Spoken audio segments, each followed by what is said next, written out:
I've been watching the news over recent weeks, or maybe those of you that follow politics in a way that maybe is not good for your mental well-being and your mental health. You will be aware that because of people like Nigel Farage, the topic of immigration has been kind of right up there, the number one topic that everyone is feeling that they need to talk about. So that no matter what else is going on in the world, at events like the Labour Party conference, kind of the main thing that they were talking about was immigration. The Conservative Party conference, I think, starts today, and one of the things that they're going to be talking about in the next couple of days is announcing that if they come into power, they will be bringing in a Trump-style deportation force. And the polls seem to indicate that if there was an election in the next few days, then Reform UK would make significant gains, and some people are saying that they may even make enough gains to become the next government. Within that context, the United Nations say that there are nearly 44 million refugees across the world. Now, that doesn't include people who are displaced within their own countries. So there are 44 million refugees, not including those displaced within their own countries. And so I wonder, what are we supposed to, and how are we supposed to think about this topic as Christians? What does the Bible say? Well, back in the time of the Judges, so way back near the beginning of the Old Testament, there was a famine in Israel. And there was a lady called Naomi and her husband, and they were living in Bethlehem. There was no food, and so they decided that they were going to go with their sons to a place called Moab. Israel and Moab were not on good terms. Often these two nations were fighting each other, but they decided that they were going to make this journey from Israel to Moab. Once they were there, Naomi's husband died, and then her two sons married Moabite women. And then her two sons die. And so at that point in the story, you've got Naomi, who is an Israelite living in Moab without a husband, without any sons, and with these two Moabite daughters-in-law. She said the famine's come to an end. She's going to go back home to Israel. And she tells her daughters-in-law to go back to their own families. But one of them, called Ruth, says, no, I'm going to come back to Israel, back to Bethlehem with you. Even though I'm a foreigner, I'm going to come back to Israel. And so we're going to pick up the story in Ruth chapter 2. So it comes after Judges. So it's not a very long book, so if you wanted to read the rest of the story later on today, it wouldn't take you very long at all. And I'm going to read from Ruth chapter 2 and verses just 1 to 9. Now Naomi, so they've come back to Bethlehem, Naomi and Ruth. Now Naomi had a relative on her husband's side, a man of standing from the clan of Elimelech, that was her husband, whose name was Boaz. And Ruth the Moabite said to Naomi, let me go to the fields and pick up the leftover grain behind anyone in whose eyes I find favor. Naomi said to her, go ahead, my daughter. So she went out, entered a field, and began to glean behind the harvesters. As it turned out, she was working in a field belonging to Boaz, who was from the clan of Elimelech. Just then, Boaz arrived from Bethlehem and greeted the harvesters. The Lord be with you. The Lord bless you, they answered.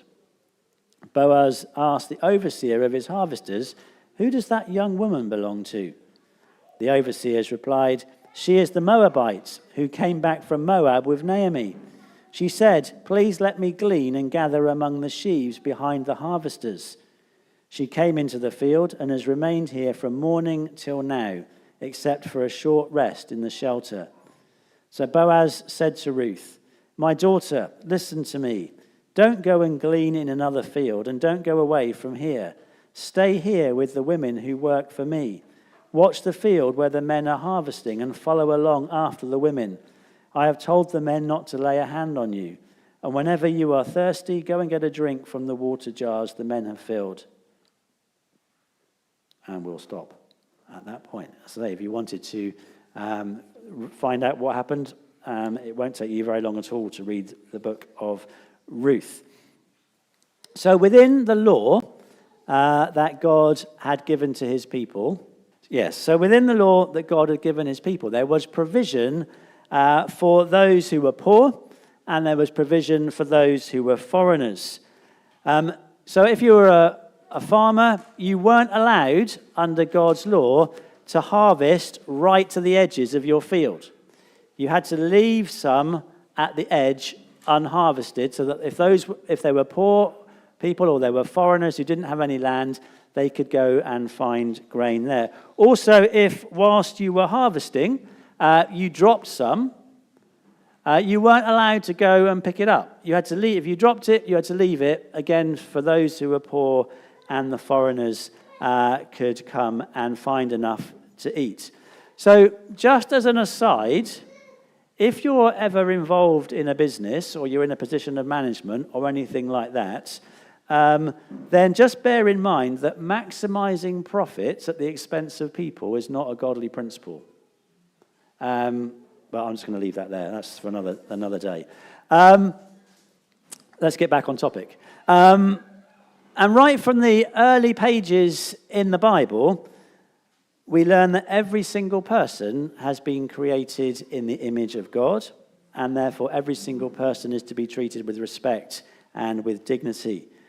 No one is simply a statistic or a number. And wherever we come from, whatever we look like, whatever languages we speak, we are all created in the image of God. And whilst it is important that governments work out what they are going to do with those who are fleeing from war and conflict and famine, and governments work out how they're going to deal with immigration and asylum seekers and all that. Yes, the governments need to work out how they're going to do that. As Christians, we need to remember that every person is a person who is created in the image of God, and therefore it is important that we treat them as we would want to be treated, that we should be welcoming and kind. In just a moment, we're going to be thinking about the work that BMS are doing in Cyprus. Cyprus,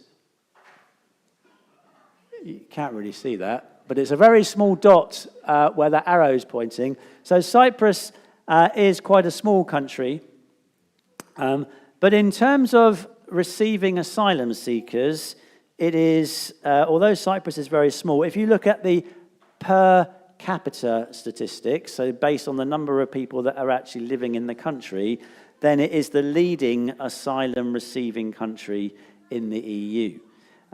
Cyprus receives about 7 to 10 times more refugees than we do here in the UK, based on the size of the population.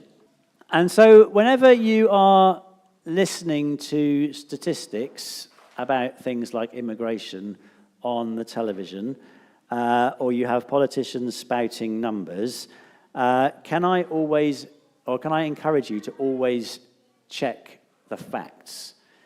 Check that what they are actually saying is true, because quite often it isn't. And there are many countries across the world, this is a map of the EU, but there are many countries across the world, often countries that are a lot poorer than the UK, who are doing a lot more in terms of welcoming refugees and asylum seekers, etc., those who are fleeing persecution. And you'll see that Cyprus is the darkest colour. It's right down in the bottom right-hand corner with the 7.2 under it.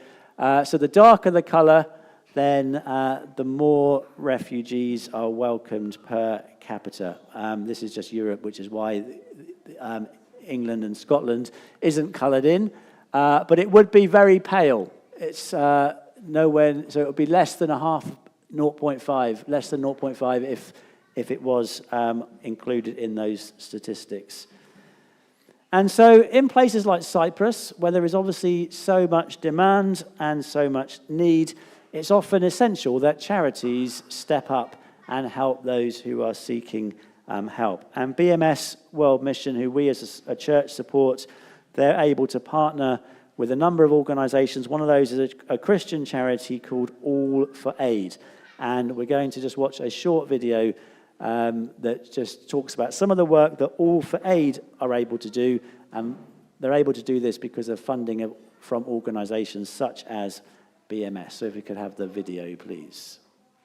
And so as you saw at the end of that video, £30 would provide rice and pasta for 2 refugees for a whole year within that particular context. And All for Aid have a number of centres, not just in Cyprus, but they have a number of centres in kind of that part of the world. We are going to have the opportunity, or you have the opportunity to give to the work of BMS. At the, where has it gone? At the back, there is a box which has got one of these stuck on it. There are also a number of these leaflets available at the back. If you want to donate online, then there's a QR code to scan on that. There's also a link in the bulletin, one of the buttons. You can just click on that and donate directly to the work of BMS. But if you wanted to give a cash donation, then do take one of these envelopes, fill it in, and you can bring it back next week or the week after or the week after that and just put it in the box at the back. That would be great. But we're going to be praying also later on in our service for the work of BMS. And there are at the back, and I'll try to remember to take them over to the centre, these sheets, which just give you a little bit more information about some of the stories. You heard a short extract from a number of people, and there's a little bit more detail about their stories. I say there's some sheets at the back. I'll leave these 2 at the front, and then there'll be some over in the centre. So 3 of the people that were involved in that video, but there's also a couple of extra people on there as well, telling you about where they've come from, why they've come, what their hopes are, etc., etc. But I anticipate that over these next few weeks and months, this whole topic and subject of immigration is going to be something that we hear more and more of. It certainly looks like it's going to be one of the main issues that will be discussed in the run-up to any election. Now, the next general election doesn't have to be for another 4 and a bit years yet, I think. But it's already starting to ramp up and go that way. So I expect we are going to hear a lot about it. But as I say, when you hear these things on the news, don't just believe what you're told. Check the facts for yourself. Find out what the truth actually is.